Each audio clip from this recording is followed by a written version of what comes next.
wa jumla sasa wa kwanza wa maonyesho haya, mheshimiwa mgeni rasmi, ni halmashauri ya jiji la Dar es Salaam.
La kwanza ni kuishukuru serikali ya Jamhuri ya Muungano wa Tanzania inayoongozwa na Mheshimiwa Rais Dr. Samia Suluhu Hassan kwa kuendelea kutekeleza sera hasa kwenye serikali za mitaa. Sisi kama halmashauri ya jiji la Dar es Salaam tumekuwa wanufaika wakubwa na sera hiyo ya biashara, lakini masuala ya kilimo. Tunashuhudia kwenye maonyesho haya ya Nane Nane hapa Morogoro kazi kubwa ambayo imeendelea kufanywa na halmashauri ya jiji la Dar es Salaam, kwanza katika kuwawezesha wakulima wadogo, lakini wakulima pia wakubwa ambao kimsingi wamewekeza kwa ajili ya kujikwamua kiuchumi.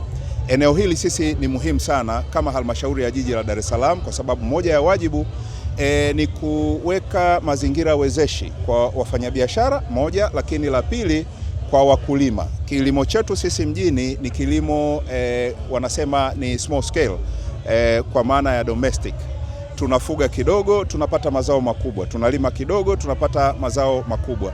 Kwa hiyo maonyesho haya sisi kwetu yamekuwa na tija kubwa.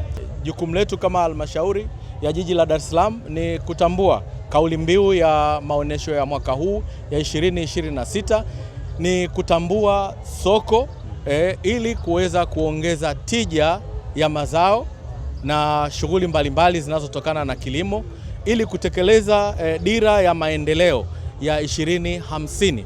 Hivyo halmashauri yetu ya jiji la Dar es Salaam katika maonesho haya unaona imeanza mkakati wa utekelezaji wa dira ya maendeleo ya 2050 kwa vitendo. Na kwenye eneo hilo umeona baadhi ya vipando vilivyokuwepo vimeongeza tija ya mazao katika maeneo mbalimbali ya wakulima wetu.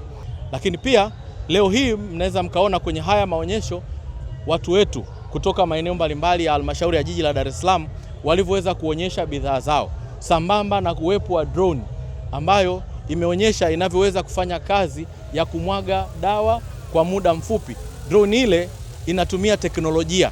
Hivyo maana yake ni kwamba tutakapofika miaka 25 ijayo, nchi hii inatakiwa iwe inatumia teknolojia, na sisi halmashauri ya jiji la Dar es Salaam tumeanza kuonesha matumizi ya teknolojia kwenye eneo la maboresho ya maonyesho haya ya Nane Nane. Baada ya kusema hivyo, mimi niseme tu halmashauri ya jiji la Dar es Salaam iko vizuri, iko imara.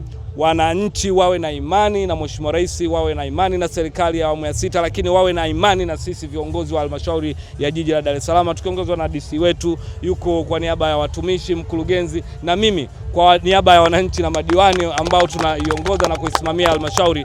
Tuwatoe mashaka kwamba tutaendelea kufanya vizuri, na huu ni mwanzo tu, mambo mazuri yanakuja. Halmashauri ya jiji la Dar es Salaam oye! Asante sana.